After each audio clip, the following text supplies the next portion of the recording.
suave, na nave chique, na bigorna, sejam bem-vindos a mais um episódio aqui no Varíola Virulenta. Como você tá, Chay? Só no grau? Salve, camarada Miojo, salve, queridos ouvintes. Hoje eu tô de boa, Miojo, tô tranquilo. Tô na vibe do episódio que a gente vai gravar hoje. É um pouquinho diferente dos demais, né? Mas a gente vai debater sobre um tema, mais um tema que tá muito relacionado à nossa vida, mas sobretudo, sobre socialização, né? Vamos falar sobre drogas e socialização, mais especificamente no caso da maconha, né? E como que esse consumo, ele... Você já fumou maconha, Miojo? Vamos responder essas perguntas e muito outras nesse episódio. Mas primeiro, vamos deixar aqui os recados de seguir a gente nas nossas redes sociais, tanto no Instagram, TikTok, no YouTube, para você receber esse conteúdo que a gente está criando para vocês, pequenos cortes dos episódios, falas que a gente acha que é importante. Então, vai lá, segue, presta atenção no que está acontecendo, porque estamos ativos nas redes sociais. Segunda coisa importante é o nosso Apoia-se, que está lá para você que quiser manter esse programa no ar. Todo esse esforço que fazemos aqui para ter essa qualidade, existe um trabalho e o Apoia-se é uma forma de você contribuir com a gente para manter esse conteúdo de pé. Você pode começar com um singelo apoio de R$5 lá, se estiver dentro das suas possibilidades. Também com o Apoia-se nós temos aí artes que estão sendo desenvolvidas, não é verdade, Chay? Exatamente, a gente tá com uma coleção aí de artes da Revolução, onde a gente vai trazer aí algumas figuras icônicas do meio comunista e que fizeram diferença para a história da humanidade em umas versões aí desenvolvidas por este que vos fala. Se você achar interessante, dá uma olhada lá e, batendo as metas, a gente começa a produzir esse material para vocês terem uma arte bonita em casa e, quem sabe, mais pra frente, camisetas, outros utensílios. Vamos pensar. Exatamente, então fique de olho lá, vai no nosso Apoia-se, o link tá aqui nesse episódio, tá lá também no nosso Instagram, tá no nosso TikTok, vai lá, entra no Apoia-se, dá uma olhadinha, vê se você gosta do projeto, se gostar, dê sua contribuição, beleza? Então, deixa eu queimar um aqui e vamos pro episódio.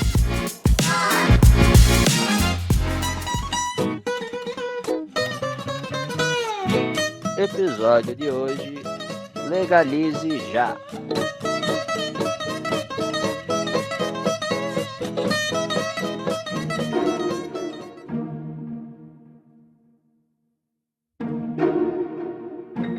Iremos falar de um assunto tão polêmico dentro da sociedade brasileira, ainda triste o fato de ser polêmico nesse nível. Exatamente. Mas vamos falar de socialização, né, no modo geral, mas a gente vai pegar algumas pautas específicas aqui, e uma delas da maconha. O Chay acabou de fazer uma pergunta no início desse episódio se eu já fumei maconha. Já fumei muito. E faz tempo que eu não fumo e eu preciso fumar. E os motivos para isso. A maconha, conhecidamente como cannabis também, é uma droga muito antiga, né, na sociedade. Ela é mais antiga que o álcool, por exemplo. O seu consumo, as suas utilizações, tanto medicinais como recreacionais. Então a gente tem ali que, mais ou menos, a maconha surgiu na Ásia Central, ali perto da Mongólia, o sul da Sibéria, onde já tem indícios de cultivo há mais de 10 mil anos. E é interessante porque durante os séculos, né, que se passaram, várias civilizações, elas usavam a maconha como uma metodologia terapêutica, mas também medicinal, né, para a população. Por exemplo, a China tinha o imperador Sheng Nong, que foi conhecido, né, como o pai da medicina chinesa. Ele já tinha incluído a maconha ali atrás, lá mais ou menos aos 2.700 anos antes de Cristo, para ajudar com dores, né, malária, distúrbios mentais. Índios hindus também já usaram. Eles eram conhecidos como o Atharva Veda, né, considerado uma das 5 plantas sagradas na medicina. Era usado tanto para rituais religiosos, que é importante dizer que a maconha também já foi utilizada e ainda é utilizada para rituais religiosos, mas também usavam para tratar ansiedade, insônia e dores. Muito interessante. Olha só, né? A gente que não tem conhecimento não faz ideia do quão antiga é a história da maconha, né? E seu uso. A gente vem de um entendimento muito contemporâneo e de um contexto muito específico, né? Que a gente vai chegar lá ainda. Então, O interessante disso é que houve uma difusão pelo mundo ali através das rotas da seda e tal. O Oriente Médio começou a usar muito, os árabes, né? Usavam muito na medicina também. E aí ela chega no norte da África, né? E foi incorporada em vários rituais, assim, culturais que eles usavam, especialmente pelos povos muçulmanos, né? Que eles valorizavam muito o efeito espiritual que a maconha podia gerar naquele momento. Posteriormente, por causa das relações portuguesas e espanholas no comércio internacional que se desenvolve, chega também maconha na Europa. Mas eles eram usados mais para fins industriais, sabia? Meio uso medicinal, mas o cânhamo era usado ali na indústria, né? Para quem não sabe, não sei se vocês sabiam disso, mas o uniforme do exército dos Estados Unidos é feito com fibra, né? Da folha maconha, porque é um material super resistente.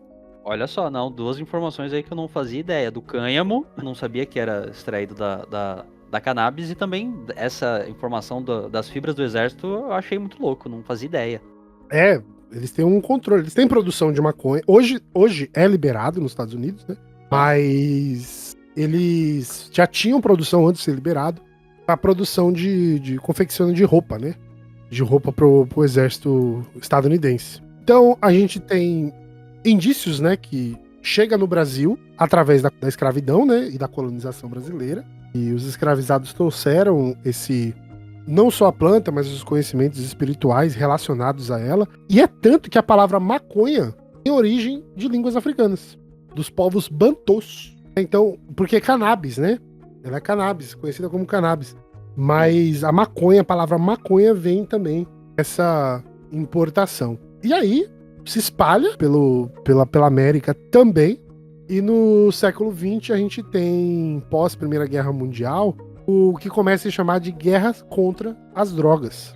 E essa guerra ela começa nos Estados Unidos muito porque a população negra fumava e os mexicanos da região também. Então, eles vão fazer o quê? Se tem uma população que eu não gosto, o que eu faço para poder legalmente exercer o poder do Estado? Você torna suas atividades ilegais. Perfeitamente. Não, isso é uma prática, assim, se falando de estadunidenses, né, desse período, principalmente um pouquinho antes do período de colonização, essas práticas de perseguir elementos de uma cultura que eles pretendem erradicar tem muitas evidências, né, como o extermínio dos búfalos, né, o extermínio dos búfalos afetavam as culturas dos povos ameríndios para que eles não tivessem como caçar os animais, não tivessem como se alimentar, ou exercer seus rituais. Então, né, dos americanos fazer esse tipo de perseguição, não só deles, né, mas interessante.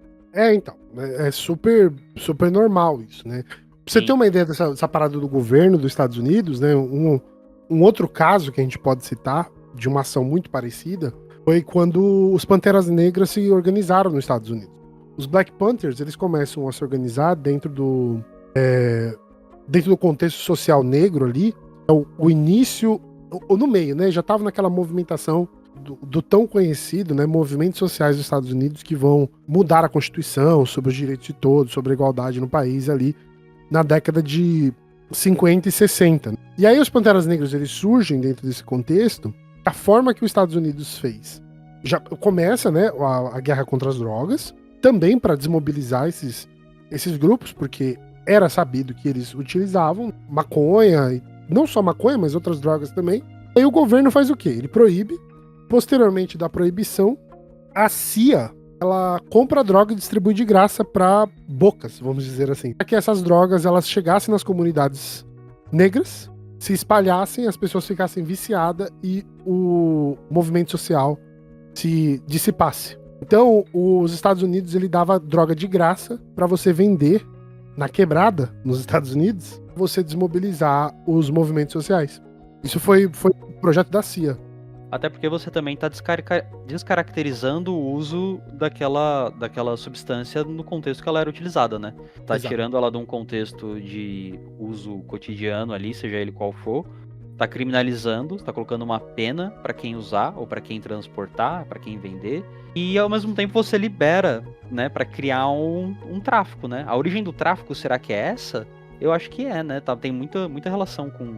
Eu acho que é um pouco mais complexo. É um pouco mais complexo, mas a Colômbia passa por e talvez ainda passe por um cenário muito parecido, né? Com a questão da coca. Porque a coca não era proibida. Não. A coca não era proibida. E aí você faz um movimento. Ó, teve uma fala recente, tá? Do presidente da Colômbia. Gustavo Petro? Ele falou assim que o uísque, ele é legalizado porque ele é europeu. Porque se ele fosse de população sul-americana, do sul global, como é a coca, ela seria proibida também. Ele falou isso recentemente. Ele falou que as bebidas alcoólicas que fazem tão mal, elas só são liberadas porque elas são coisas que são consumidas no norte. Se fosse um produto originário do sul global, ela possivelmente ia ser proibida. Com certeza. O álcool passou por uma história assim também, né? Acho que, na verdade, todas as drogas passaram por uma história de fazer parte do consumo, né, da sociedade ali, como normal, mas aí vem algumas regulamentações. Mas, por exemplo, o álcool mesmo era proibido, foi proibido durante muitos anos, né? O consumo, pelo menos em público. O que será que isso acontece, né, Miojo? Será que o álcool ele tá aí, ou as drogas elas estão aí pra permitir que a gente veja as coisas de uma forma diferente? Você acredita nisso? Então, né, eu acho que tem várias coisas envolvidas, né? Por exemplo, nos Estados Unidos, eles fizeram essa proibição que aconteceu lá, foi recente, viu? Acho que, se eu não me engano, a 18ª emenda constitucional, e eles colocam em vigor e proíbem o álcool na década de 20. E isso surta a galera. Surta todo mundo. Porque, tipo, como assim você vai proibir o álcool, tá ligado? Uhum. E você vem os movimentos religiosos que enchiam o saco com essa porra, e eles falavam que o álcool ele era fonte da violência doméstica, da pobreza e do crime nos Estados Unidos. Então eles queriam criar uma sociedade mais moral. O resultado da proibição foi um ser que eu acho que todo mundo já deve ter ouvido de alguma forma, que é o Al Capone. O Al Capone, porque exatamente. A proibição nada mais fez o quê? Criar o comércio ilegal e o crime organizado.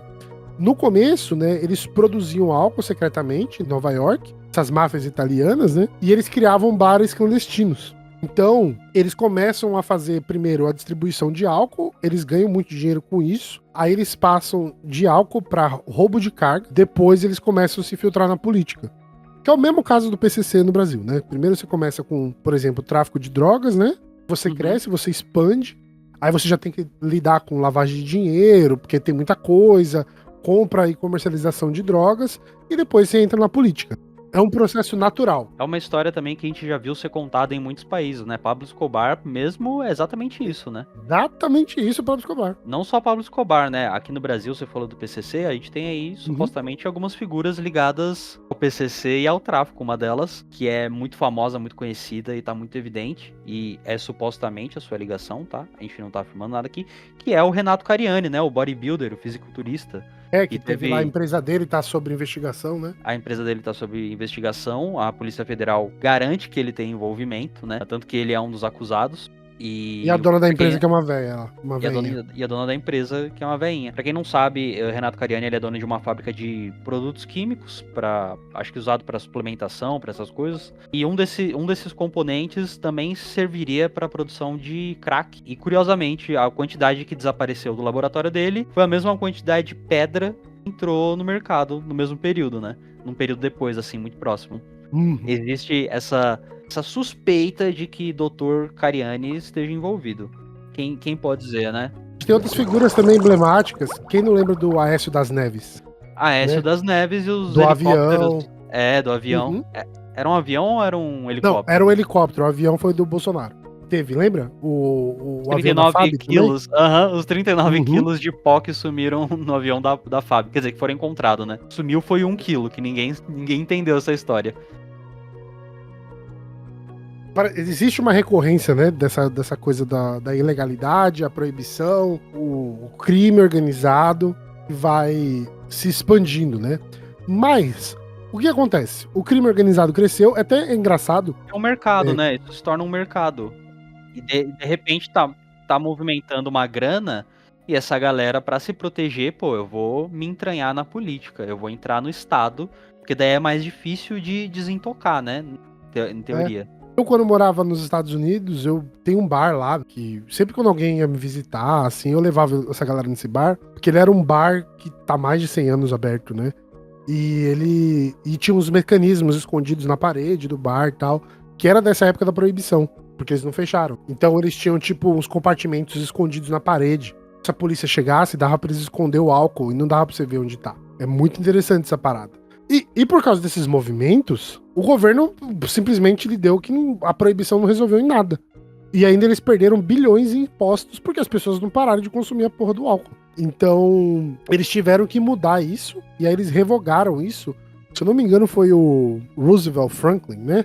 Franklin Roosevelt, ele encerrou a proibição em 33.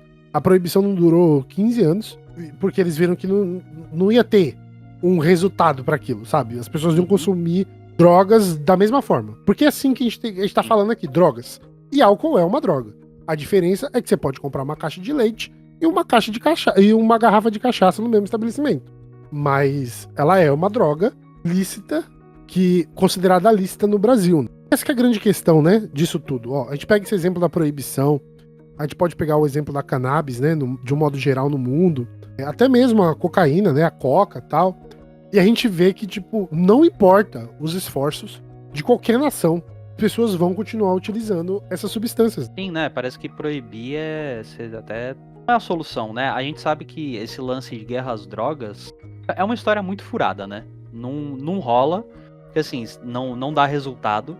E tem outros interesses por trás, né? Que é talvez manter exatamente a população sob um estado de repressão constante, com esse discurso de que você está combatendo o crime organizado, quando na verdade o crime organizado ele tá na política, ele tá em outras áreas, e não necessariamente é a periferia, a favela, quem vive nas margens das grandes capitais e tudo mais. E a gente vê que ano após ano essa guerra às drogas, ela tem sempre como. É aquela história, né? Sempre, todo ano, quem ganha a guerra às drogas são as drogas. Porque você não tira de circulação. E porque também não é bem essa a intenção, né? De tirar de circulação. É só você exercer o controle.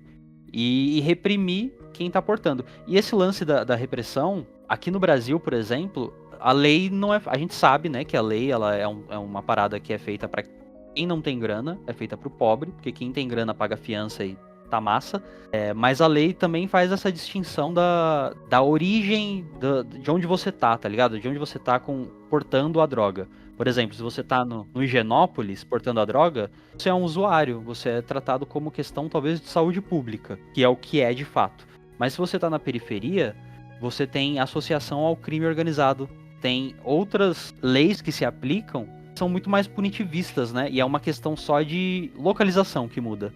Exatamente. É uma relação da distinção da classe social para estabelecer o que você é. É interessante a forma que o Estado lhe trata com isso. Embora no Brasil também funcione dessa forma, mas eu quero dar um exemplo do quão mais cruel isso era nos Estados Unidos, ou ainda é. Porque assim, nos Estados Unidos existe uma sistemática de que os seus estados eles são autossuficientes e independentes, né? Eles estão unidos sobre um governo federal, mas eles são muito distintos entre si. Por isso que eles são Estados Unidos. O nome do país ele tá descrevendo o que eles são. Não é o nome do país. Não existe. Os Estados Unidos não tem. Na verdade, não é o nome. Né? É o que descreve a porra do país. Estados Unidos. Mas eles são muito distintos entre si. Então, por exemplo, em alguns estados dos Estados Unidos, principalmente estados do sul, que tem a população majoritária negra, existem leis que funcionam da seguinte forma. Se você for preso, convicto, não importa pelo crime. Se foi grave, leve, foda-se. Você perde o direito de voto pra vida. Você não pode votar mais pro presidente, pro governador. Aí o que você faz? Você tem essa lei que você diz o seguinte: se você for convicto, você perde seus direitos de cidadão. Mesmo depois de solto. Isso ainda tá em vigor? Ainda em vigor. Ainda hoje funciona assim. Aí o que você faz? Você tem maconha, população negra, e você proíbe a galera de votar. Quando você faz a relação, aí você vai ver que os estados de majoritariamente negros, eles não conseguem eleger pessoas o quê? Negras. É porque os negros não acreditam que eles são bons o suficiente para governar o próprio estado? Não, porque eles são impossibilitados de votar, porque muitos deles foram presos por coisas banais. Como, por exemplo, estava fumando maconha na rua e a polícia pegou. Estava portando maconha e a polícia prendeu. O cara fica preso 15 dias, mas ele perde o direito de votar. Não, olha só, cada vez que eu converso com o Miojo, eu tenho mais convicção de que os Estados Unidos não é um país, é uma grande empresa. Ele é uma empresa. E engraçadamente, né? Esses também são os estados que têm o maior número de prisões privadas, né? É uma outra parada absurda, né? Que E aí a você gente tem tá. Gucci, você tem Aham. Nike, essas empresas que vão lá na cadeia, tipo, dá trabalho pros presos, entendeu? Mas aí os caras ganham, tipo, centavos de dólar por hora trabalhada. Centavos. Tô falando sério, é centavos de dólar por hora trabalhada. É uma escravidão moderna. É literalmente uma escravidão moderna. Quer dizer, não sei nem se dá pra chamar de escravidão moderna, porque é escravidão por escravidão mesmo. É, Sabe? É você prender a pessoa muitas vezes por um crime que ela não cometeu, por um crime, sim, banal, tá maconha, né? Por tá um beck. Essa pessoa é punida pela vida, né? Ela perde os direitos de cidadão, que é uma loucura. E aí vem uma empresa, usa a mão de obra desses prisioneiros e vende bolsa por 50 mil. é. 60 mil a bolsa, 70, tá ligado? Carne também, É, viu? Carne também é um bagulho muito utilizado dentro da cadeia, pra corte de carne, fazer essas coisas pra chegar no mercado. Os Estados Unidos ele é o país que pratica muito aquele lance do acuse-os daquilo que você é. De falar de outros países que fazem isso, que usam mão de obra. Ele falar que a China usa mão de obra escrava. Se bem que eu não tenho conhecimento dessa história da China, nem que sim, nem que não. Mas vindo dos Estados Unidos, hoje uma propaganda deles é sempre bom ficar com o pé atrás, né? É que assim, eu acho que a China já usou uma mão de obra muito precarizada. Mas nos últimos 20 anos eles tiveram, por causa de greve, porque na China tem muita greve de sindicato e tal, eles tiveram um aumento real do salário deles, mínimo, de 170% nos últimos 20 anos. Então sim, a China começa como uma nação precarizada, mas ela tem a mudança. Existe a melhora, né? Mas é o povo. Isso Aham, não é o governo. É o sim. povo que força o Partido Comunista a agir em função do povo. É assim que funciona. Não é o governo lá que age e o povo aceita. Existem os movimentos contrários, mas os Estados Unidos exatamente faz isso, né? Ele acusa os outros de coisas que ele pratica internamente, né? É um país da hipocrisia. É um país das vitrines vazias. Porque ele tem aquela vitrine de um país super desenvolvido, de um lugar onde todo mundo é livre, onde estudante está sendo deportado nos Estados Unidos por fazer manifestação pró-Palestina. Não dá mais. Os Estados Unidos ele não tem mais como vender esse discurso de terra da liberdade, porque o que a gente vem assistindo, principalmente nos últimos meses, desde que o Trump tomou posse, a gente vê uma repressão, uma perseguição e censura sem precedentes no país, né? É o fascismo com todas as faces. Sim, total. É um nazifascismo que tomou conta, né, ali dos Estados Unidos, que também já sempre esteve no poder, né? A gente não pode negar isso. Mas que agora tá assumindo a sua face mais violenta e agressiva. Mas falando dos Estados Unidos, Miojo, você morou lá durante quase 10 anos e lá você consumia. Consumia. Eu não usava cannabis, eu tive que ter acesso a isso por questão médica, né? Por causa da minha dor crônica que eu tenho nas costas. Eu usava muito remédio controlado. Pra quem assistiu Dr. House, eu era igual ao Dr. House. Eu usava Vicodin igualzinho, bala de goma pra mim, Vicodin. O problema do Vicodin é que ele te dá uma dependência muito louca. Você muda, sua personalidade muda com o Vicodin. Fica mais agressivo, você fica mais depressivo. São sintomas que o remédio causa em você. E eu sentia isso na pele. Até mesmo a dependência, sabe? De querer usar o remédio. Eu usei Vicodin por uns 3, 4 anos. Né? Coisa de 4, 5 pílulas por dia, assim, né? Que eu tomava. Esses remédios, eles são sintéticos, né? Isso aí é uma droga feita em laboratório, não é algo É, que é vem de da um papoula, produto né? natural. É da papoula também. Ela é um substrato da papoula. Eu falei Também, também né? porque eu tava pensando no ópio, mas Ela é um opioide. ela é um opioide. Ela é um Ok. opioide.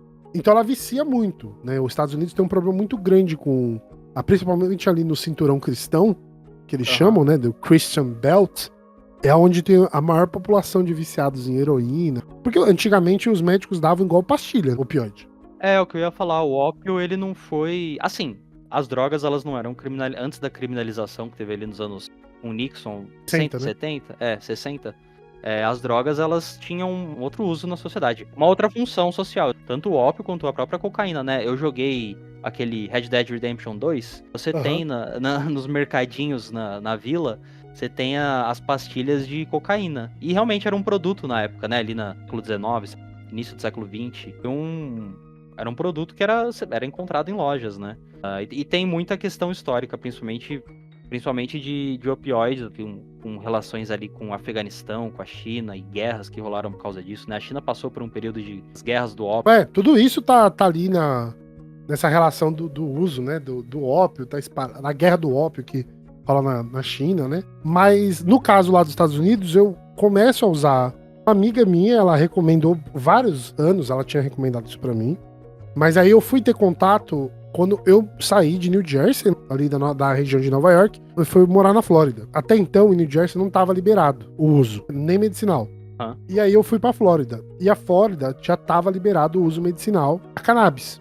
E aí eu fui fazer uma consulta no médico, e o médico viu meu histórico médico e me liberou o uso. E aí eu entrei por um cadastro do estado.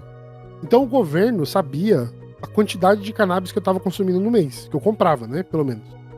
Porque toda vez que você comprava, eles usavam o seu número, um número de registro, como se usasse o CPF, sabe? É porque você não tá consumindo, você não tá comprando para consumo recreativo, você tá usando como medicamento mesmo, entendo. Então lá, por exemplo, você não pode, não sei como que tá agora, mas até então, você não podia usar de forma recreativa, né? Você não tinha esses lugares que vendem maconha recreativamente como é na Califórnia. Então você precisava ter uma justificativa médica para poder usar cannabis. E aí toda vez que você comprava, a grama que você consumia entrava no portal do governo. Então eu tinha um limite por mês, vamos supor. No mês eu tinha... Mano, era muito, cara. Era muito. Acho que no mês eu podia consumir 160 gramas de maconha. Nossa. Eu não consumia isso. É muita coisa. É muita coisa. Bastante, eu não chegava nem perto disso. Então... eu tive que me entender um pouco mais sobre a maconha também. Sobre os seus usos e sobre os seus efeitos. Porque tem muita gente que fala que, puta, a maconha... Mano, se você tiver... a maconha vai te fazer mal porque ela vai te deixar depressivo e não sei o quê, blá, blá, blá. Isso é verdade? Em grande parte, sim. Mas depende o tipo de maconha que você tá usando. Que é um problema que nós, no Brasil, temos. Era aí que eu queria chegar. Porque como a gente não temos um mercado legalizado, então a gente não consegue ter qualidade e nem saber o que você está consumindo. Então, por exemplo, para o meu tratamento de dor crônica que eu tenho nas minhas costas, eu usava cannabis índica. Por quê?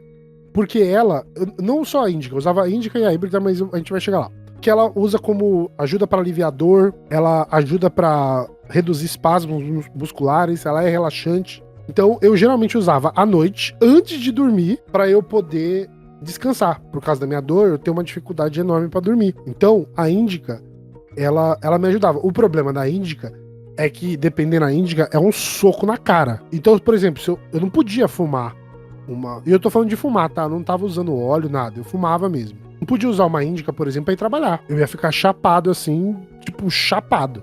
Que ela vai dar esse relaxamento. Mas é diferente de você usar uma sativa. Porque a sativa, ela é mais estimulante. Ela deixa você mais criativo, ela dá um pouco mais de foco.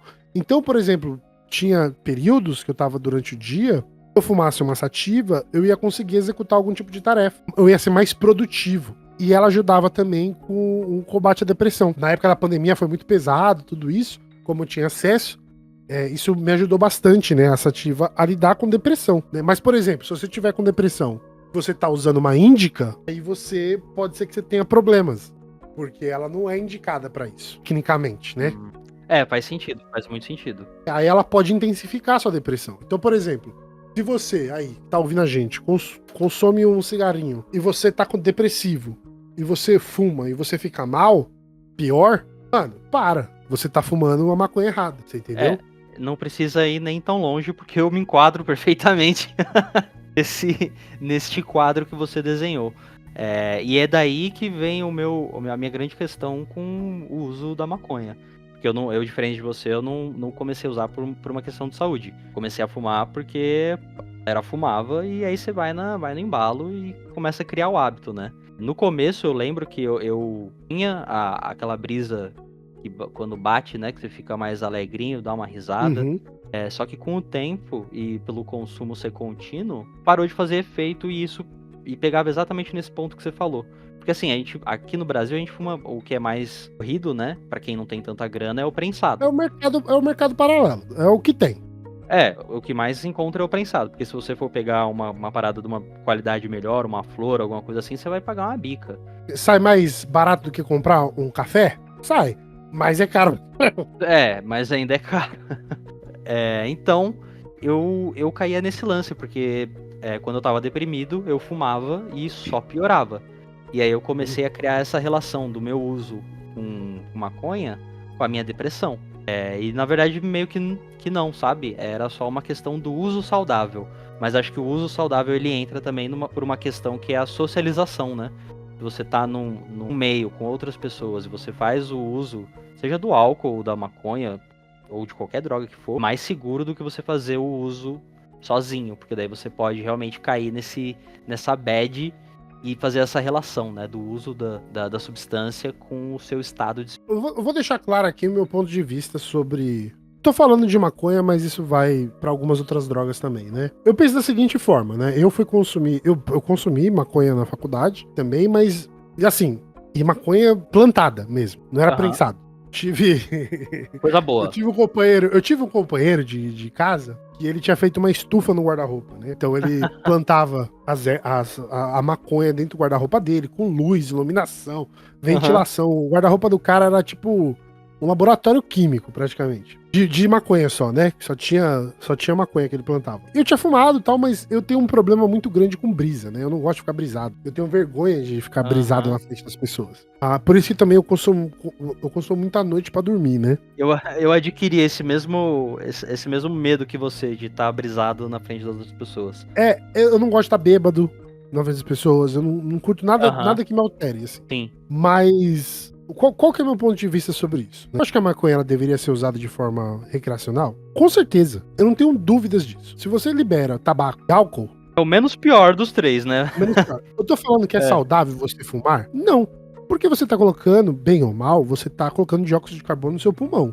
Né? E isso vai prejudicar o seu pulmão. Isso pode gerar câncer. Não existe um estudo científico que fale que isso não aconteça. Então... Também por causa das limitações de fazer estudo científico sobre o assunto. Mas o álcool é muito pior do que a maconha, assim, de longe. De longe. Mas o que eu penso sobre isso? Aí eu vou usar a regra dos Estados Unidos. Né? Teve uma coisa boa lá, que eu aprendi. Eu acho o seguinte. Eu acho que se você é muito jovem, é prejudicial. Qualquer coisa, até o álcool. Porque os estudos dizem que, em média, que estudo? Tirei do cu, né? Umas pesquisas que eu já li, vocês podem dar uma olhada aí também, dizem que o ser humano ele demora ali mais ou menos até os 20, 21 anos de idade desenvolver o cérebro. Para sua cabeça estar bem formada enquanto um indivíduo, um animal biológico dentro do mundo. Você leva em torno de 20, 21 anos de idade para você fazer o desenvolvimento, a maturação correta do seu corpo. Então, se você consome álcool e se você consome outros produtos, como por exemplo a maconha, antes dos 20, 21 anos de idade, eu acho que isso é muito prejudicial, porque você ainda não está formado para poder se utilizar. E não é sobre sua reação. Os efeitos que essas drogas vão ter na sua formação mental, de verdade. Agora eu tô falando de biologia mesmo, sabe? Seu crescimento normal, seu desenvolvimento cerebral normal. Isso vai afetar.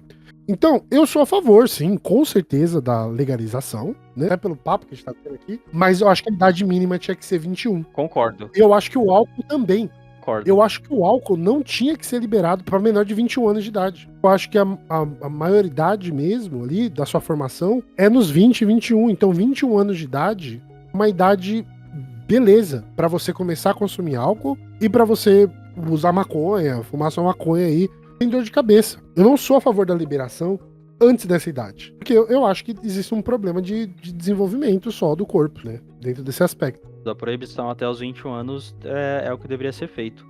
No meu caso, eu dei sorte de não fumar maconha antes dos 25. Eu comecei a fumar à tarde. Mas, em compensação, eu comecei a beber com 14. Então, tá vendo? A gente tem o chai desse jeito aí. Eu vejo muito bem os males que a bebida me causou em, sei lá, 17 anos de consumo. Muito mais do que a maconha. Mas poderia ser pior, né? Poderia ter sido maconha antes. Mas eu concordo com isso que você falou, Miojo. Eu acho que tem que ser liberado.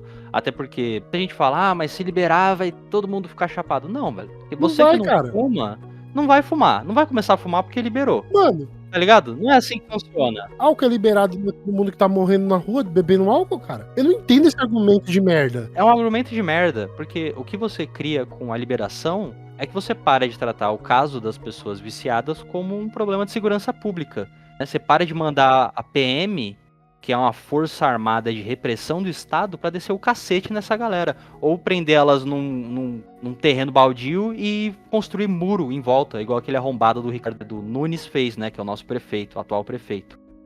E aí você passa, com a legalização, você passa a tratar isso como caso de segurança pública. Então essas pessoas, saúde pública. E aí essas pessoas passam a ter uma forma de largar o vício, sabe? De se ressocializar mesmo. Porque muito do que acontece, principalmente nas situações, caso como a Cracolândia, né? Que é essa massa de pessoas que não tem pra onde ir. Essas pessoas têm problemas sociais, que vai pra além da droga, né? A droga é a válvula de escape delas. É que aí é os outros pontos que a gente chega, né? Porque, em termos gerais, né, as pessoas estão usando drogas pra fugir da realidade. Aliviar alguma dor que aconteceu na vida delas. Essa que é a grande parada. As pessoas que são viciadas em alguma substância, elas estão dentro dessa situação por um motivo claro, óbvio. Pelo capitalismo. E o capitalismo leva você a lugares muito sombrios. E uma forma de aliviar essa dor, às vezes, é a utilização de algum tipo de substância. E que não precisa ser ilícita. Mas o álcool é um grande exemplo, sabe? Quem nasceu ali no final da década de 80, década de 90, se você falar pra mim que você nunca, até hoje, né? Mas se você falar que você nunca viu um bêbado na rua, você não viveu essas décadas. Porque era muito mais comum antigamente você ver pessoas alcoolizadas na rua. Você ainda vê hoje, mas eu acho que é um pouco menor do que era antes. Isso quer dizer que essas pessoas sumiram? Não. Elas foram empurradas para outros lugares. Eu tive um choque quando eu voltei pro Brasil. Porque assim, quando eu volto pro Brasil, eu tô voltando ali no meio da pandemia, né, 2021, 2020. E aí, a pandemia acontecendo, né? E aí eu me dei conta de um negócio que eu não tinha antes, não existia antes no meu bairro. Que é moradores de rua. E não é que eu morava num bairro rico. Nunca morei num bairro rico. Sempre morei nas quebradas da Casa Verde. Mas não tinha morador de rua assim. E aí você vê o consumo de álcool, o consumo de drogas que vai aumentando. Por quê? Porque as pessoas ficaram mais miseráveis. Pobreza expandiu. Isso era algo muito comum de você ver no centro de São Paulo. Esses movimentos de, tipo, moradores de rua, que ainda tem bastante no centro de São Paulo. Embora eles são empurrados de um lugar pro outro toda hora. E aí essa galera tá indo pros bairros.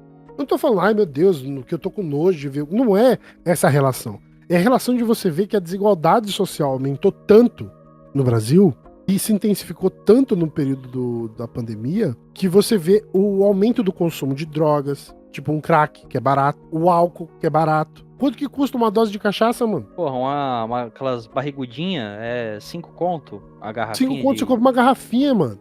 É. Você entende? 5 conto você não consegue, dependendo do que você não consegue comprar maconha. Você consegue comprar uma garrafa de cachaça, entendeu? Então, eu acho que tratar o uso de substância, não como crime, mas como saúde pública, é um começo. Mas para isso, a gente precisa não só descriminalizar, porque isso passou pelo Supremo, né? A descriminalização, finalmente. Mas a gente tem que começar a falar da legalização. E os outros benefícios que isso pode trazer, a quantidade de dinheiro que vai ser arrecadado pelo Estado por meio de impostos. E eu não acho que maconha tem que ser cara, tem que ser barata, não. Eu acho que maconha tem que ser cara. O cigarro não é barato. Quanto que tá um maço de Marlboro? 12 conto? 15 conto? 12, 13 reais. É, por aí. Ah, então, não é barato. Pra quem fuma um maço por dia, não é barato.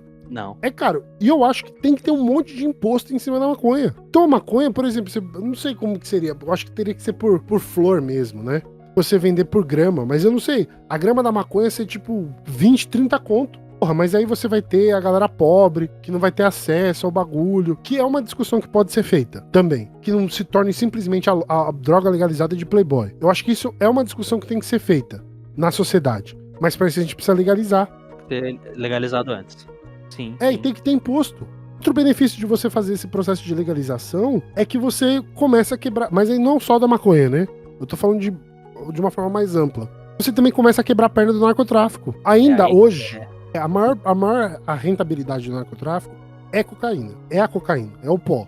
Mas a maconha tá ali junto. Quando a gente começa a fazer isso, além de arrecadar imposto, você começa a quebrar. Aí você, mas esses traficantes aí vai tudo fazer plantação de maconha e vai. Que foda-se. Eles vão estar legalizados, cara. O mercado vai estar legalizado.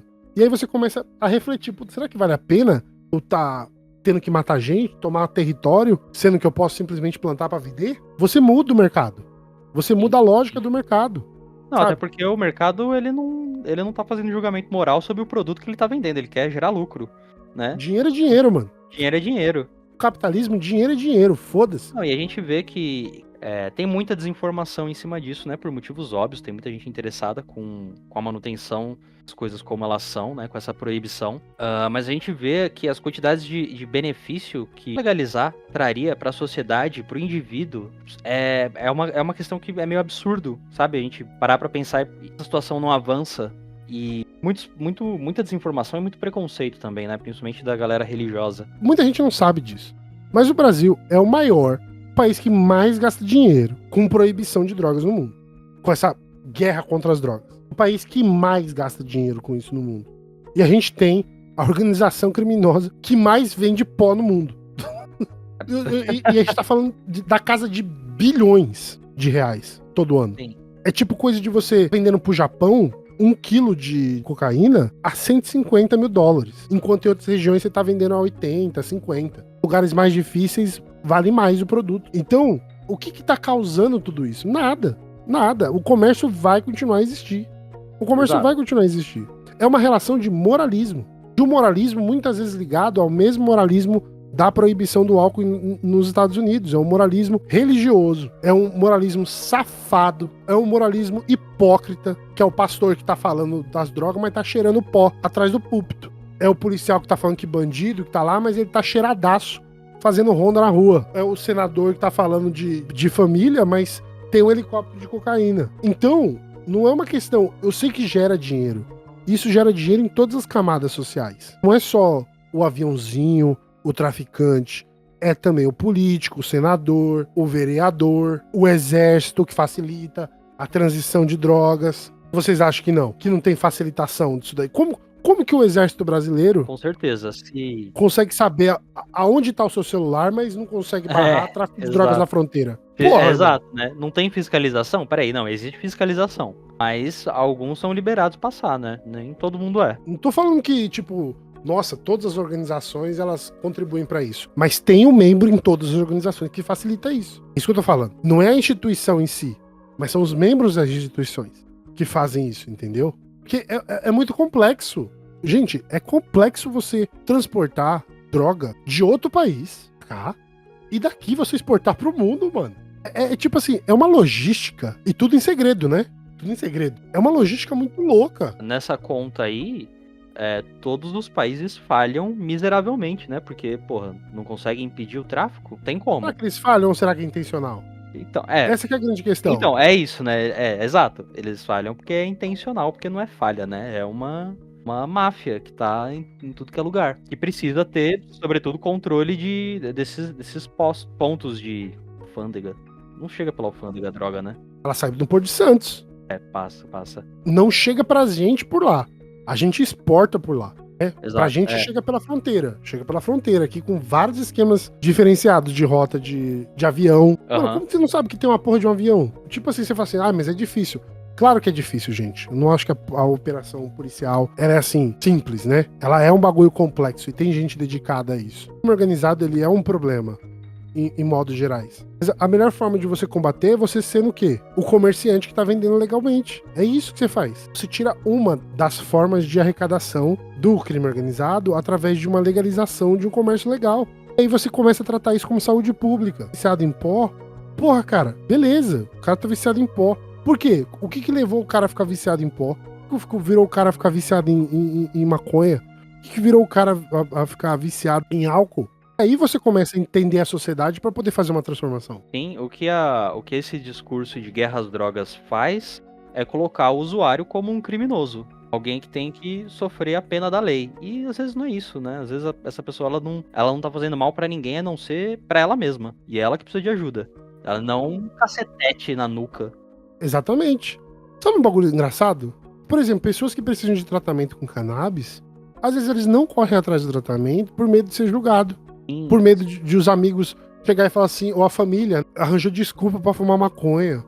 Arranjou desculpa pra não sei o quê. Porque, você tá usando esses negócios. Esse negócio é do diabo e não sei o que lá. E aí você prejudica, às vezes, um tratamento que a pessoa poderia ter por uma relação social, moral. Ele não é tão abrasivo, né? E que nem você tava falando do Codim, talvez menos efeitos colaterais negativos, né? Talvez você tenha ali Porque um Vicodin, com você tem ali certeza. um efeito colateral ou outro, você vai ter uma, talvez, não sei dizer, porque eu não sou especialista em maconha, como vocês já perceberam, eu só fumei. Mas, né, é diferente de um medicamento que é muito mais, às vezes, agressivo pro seu organismo. É um opioide. Gente, opioides, eles são altamente viciantes. Eles são muito viciantes. Opioide. Cara, a diferença de um Vicodin, de uma heroína, é muito pouco. Eles são basicamente a mesma coisa. Ele vai te dar um relaxamento, ele vai fazer você perder a dor. A heroína, ela vai te dar essa mesma sensação, mas aí ela vai te levar pro psicoativo. E aí você vai ficar altamente viciado nessa porra. Porque ela é uma droga viciante, no geral, se você usar ela de uma forma não recomendada. Entende? Então a gente tem que parar com essa banalização desse discurso de que, ai, drogas, ai, não use, drogas faz mal. Sabe aquela propaganda? Lembra aquela propaganda da TV? Drogas nem morto. Drogas até morto, dá pra mim. É banal essa discussão. É uma discussão muito moralista. Ela é uma discussão religiosa, uma discussão rasa. Ela é uma discussão, chega a ser até besta, né, da forma que é levado esse debate. Porque a gente tá perdendo o benefício de se estudar as coisas de uma forma mais concreta, né? De se ter um estudo mais aprofundado dessas substâncias e até mesmo realmente entender os malefícios dessa substância, mas também os benefícios. Não, total. A gente vive nessa sombra desse fantasma das drogas, sabe? Sim, né? A gente ainda tá nesse contexto e eu acho que isso passa por muita. Vai ter que passar por muita mobilização popular, muita conscientização. É uma briga que a gente tá meio que no início dela ainda, né? Infelizmente. Mas que tem que ser comprada. Uma coisa que eu acabei não falando, meu, mas eu tava lendo uma notícia do site Jacobin, por um americano chamado Ryan Zickgraf. Ele tava discutindo bastante sobre isso que a gente tá falando aqui, né? A importância de espaços para bebida social. É o título do artigo dele. Ele passa exatamente por esse ponto de fazer essa crítica à proibição, ele fala da legalização. Mas ele traz um dado aqui interessante que eu acho que vale a pena compartilhar, que é um estudo recente revelou que, de novo, né, um estudo tirado da bunda, tem no texto aqui, mas não vou falar o nome, porque eu não achei essa porra. Um estudo recente revelou que em 2022 foi o primeiro ano na história americana em que o consumo de maconha ultrapassou o consumo de álcool, com a geração Z liderando a pesquisa. A gente vê esse cenário, talvez, em países onde foi legalizado, de uma troca do consumo, né? Principalmente por causa da pandemia, né? A gente teve a pandemia e muitos bares ficaram fechados, né? Por causa do distanciamento social. Então, acho que isso justifica essa troca de drogas, do álcool para a maconha. Você acha que isso pode atrapalhar as pessoas de alguma forma? A socialização, a organização popular, você acha que a maconha vai deixar a gente com sono e menos revolucionário? Foi a dúvida que eu tive lendo esse texto. Acho que assim, mano, tudo em excesso faz mal. Tudo em excesso faz mal, exato. Eu vou te dar um exemplo pessoal. Maconha, por exemplo, é uma pauta custosa para a sociedade, porque tem a galera evangélica aí, os crentes chato que nem sabe o que é o bagulho, mas quer opinar. Esse problema. Então, eu saio do seguinte pressuposto. Quando eu estava na faculdade, houve uma ocupação do restaurante universitário. Dentro dessa ocupação, tinha um grupo de pessoas, né, que geralmente é a classe média, e queria fumar maconha na ocupação. Eu levei essa pauta para a assembleia. E o meu ponto era que não era para fumar na ocupação. Perfeito. E essa pauta ganhou. Os caras ficaram putos comigo, mas foda-se, pau no cu deles. Por quê? Porque não é a sua vontade individual que estava em jogo, mas a vontade coletiva. E a luta coletiva da ocupação era muito maior do que o seu direito de querer fumar maconha dentro do restaurante. Ponto. Então, eu penso da seguinte forma. Eu acho que nós temos que abraçar as causas, assim como os Panteras Negras faziam. Se você está vestindo a camisa, se você está, neste momento, dedicado à causa, você tem que estar limpo de qualquer uso, de qualquer substância ilícita. Ilícita, né? Você também não pode estar bêbado. Para fazer um movimento social, para fazer a junção das massas, para que você caminhe junto. Nos seus momentos particulares, individuais, você pode fazer o que você quiser. Mas enquanto você estiver na luta coletiva, eu acho que não. Até essa pauta ser vencida. A gente não pode estar organizando uma mudança social das estruturas, uma revolução que seja tapado ou bêbado. Isso não faz sentido. Pra mim não faz sentido. Não, eu concordo perfeitamente, plenamente. Eu acho que Faz todo sentido o que você falou, até porque essas substâncias, elas têm uma importância social. Muitas vezes a socialização, você tá com outras pessoas, você tá consumindo num ambiente seguro, tá fazendo um uso de uma quantidade segura também, né? Sem cair em excessos, mas tem a sua importância enquanto tiver de uma forma, enquanto for saudável, né? Quando isso descamba para uma forma não saudável, às vezes não é só o uso da substância, né? A substância, ela vem como uma fuga de alguma outra situação. E se você realmente está envolvido em alguma organização popular, está lutando por alguma coisa, você está trabalhando ou fazendo qualquer outra coisa que seja importante, então, de fato, o uso ele não é recomendado, né? Ele é uso recreativo, né? Quando você estiver em momentos de lazer. Não quando você estiver em situações em que exige ter atenção, clareza, que é preciso estar... Ou até mesmo que você precisa se mostrar de uma forma moral. Exato, também, porque a gente tá dentro desse contexto ainda. Sim. Porque você quer fazer uma luta social, você quer fazer uma luta de igualdade, mas você desrespeita a moralidade do outro, entendeu? Eu não tô falando que isso serve pra tudo. Isso não é pra tudo. Eu acho que às vezes a gente tem que romper a moralidade. Eu acho que a moralidade ela tem que ser rompida. Mas tem momentos pra fazer isso. Se você tá numa manifestação e tá todo mundo fumando um baseado, o pessoal de fora olha pra você e fala assim, tá vendo? Por isso, ó. Olha esses maconheiros aí, ó. Por isso que a esquerda é assim. A esquerda é assim por causa disso, tá vendo? Olha, você vê aqui no maior cheiro de maconha, eu tô com meu filho aqui, cheirando essa porra. Você acaba, um comportamento seu no momento errado, você acaba colocando uma pecha num movimento inteiro, num grupo inteiro de pessoas, que às vezes são a favor da legalização, são a favor das mesmas pautas que você, mas que não consome, não faz uso. E é um direito individual de cada um, assim como tem quem usa, tem quem não usa, e todo mundo tem o direito, né, de escolher. Agora, você tá indo numa passeata de legalização da maconha, de descriminalização, faz sentido. É outro cenário, exato. Mas a sua pauta individual não pode se tornar pauta coletiva. Não tô falando que não exista um coletivo pra isso. Mas eu acho que a gente lutar pra derrubar o capitalismo é mais importante do que acender um baseado, irmão. É você colocar na balança. O que é mais importante? A porra do meu baseado ou a gente derrubar o sistema fascista capitalista que tá em vigor? Agora, se você acha que só maconha é mais importante, nós não fazemos parte do mesmo movimento, irmão. Não, tem mais que tomar no cu, porque aí eu acho que é uma visão bem de média branca alta, sabe? De playboy. A esquerda espantalho, que a gente falou no episódio respondendo as perguntas. É a esquerda espantalho. Se veste como de esquerda, mas não quer perder os privilégios, é vazio de conteúdo. Só quer surfar no hype ali da galera mais progressista, né? Quer passar uma imagem de que é progressista também. Não se aprofunda em nenhuma pauta, em nenhum debate. E acho que a vida é um bombom, né? Exatamente. É por isso que, tipo, você não vai também estar bêbado numa manifestação, sabe? Você não vai estar alcoolizado. O único álcool que você tem que ter é do quê? Do seu Molotov. É o único. Perfeito. Mas tomem cuidado, porque se for pego com Molotov na mochila, é lei antiterrorismo. É o problema, tá vendo? Por isso que você não pode ter as coisas juntos. Cada um carrega alguma coisa. Cada um carrega alguma coisa, junta depois. Tem tutorial na internet ensinando, mas eu não disse nada. Não saiu da gente. Não saiu da gente, Abin. Então, eu acho que, tipo, essas coisas são super importantes, sabe?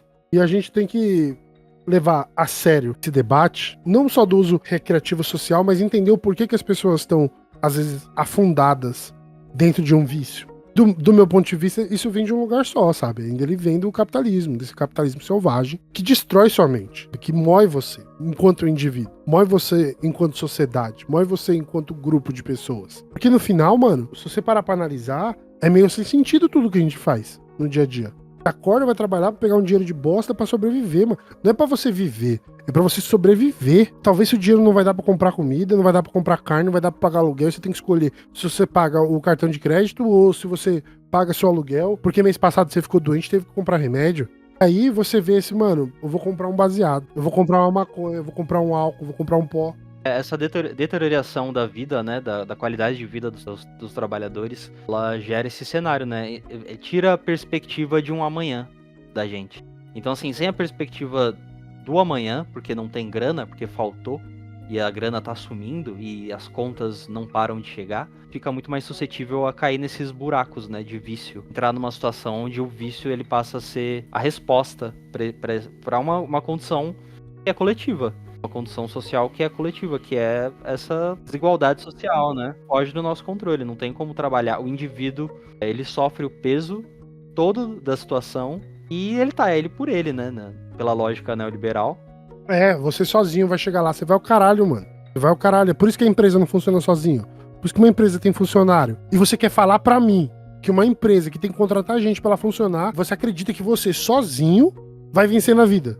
E nem as estruturas que estão na sua volta, nas estruturas que você faz parte, existe individualismo. Não existe individualismo na sociedade. Existe um egoísmo coletivo, né? Que é essa ideia de que você conseguiu vencer na vida por algum motivo X, A, B, Y. Dentro dessa sociedade, não existe riqueza sem corrupção, não existe riqueza sem crime, não existe riqueza sem morte. Não existe, gente, não existe. Então, se você conheceu alguém hoje que era pobre, classe média, hoje é rico, tenta conhecer mais a fundo o que essa pessoa faz. Você vai ver que vai ter sonegação, ter um desvio de alguma coisa aqui. Tô falando rico, gente.